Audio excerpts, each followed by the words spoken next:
ఊహా చిత్రం. బైబిల్ చాలా స్పష్టంగా చెప్పింది ఏంటంటే పైన ఆకాశం అందు కానీ క్రింద భూమి ఎందు కానీ భూమి క్రింద ఉండే నీళ్ళ ఎందు కానీ ఏ రూపాన్ని కూడా మీరు చేసుకోకూడదు, సాగిలు పడకూడదు అని స్పష్టంగా చెప్పిన తర్వాత అది యేసుప్రభు అయితే ఏంటి, ఇంకొకరైతే ఎవరైనా ఏంటి, అసలు సువార్తల్లో యేసుప్రభు ఇలా ఉంటాడని భౌతికమైన వర్ణనే లేదు. యేసుప్రభు ఇలా ఉంటాడు భౌతికమైన వర్ణనే లేనప్పుడు అసలు ఎలా గీస్తారు? కంప్లీట్గా యేసుప్రభుని విగ్రహారాధనకి తీసుకొచ్చారు. ఇది బైబిల్ ఖండిస్తూ ఉంది. రైట్. అసలు యేసుప్రభు ఉన్నాడా లేడా అన్న?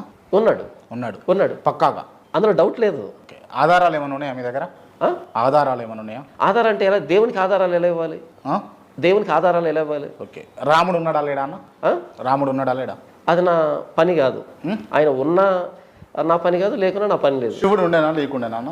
అంటే నేను ఒక క్రైస్తవ పాస్టర్ అన్న. రాజ్యాంగ పరంగా ఏంటంటే నా ప్రభువైన యేసుక్రీస్తు గురించి ఎంతైనా మాట్లాడుకోవచ్చు. రాజ్యాంగం అంటే పరిశుద్ధ గ్రంథం, కాన్స్టిట్యూషన్. ఓకే. దాని పరంగా ఏంటంటే నా మతాన్ని నా ప్రభువైన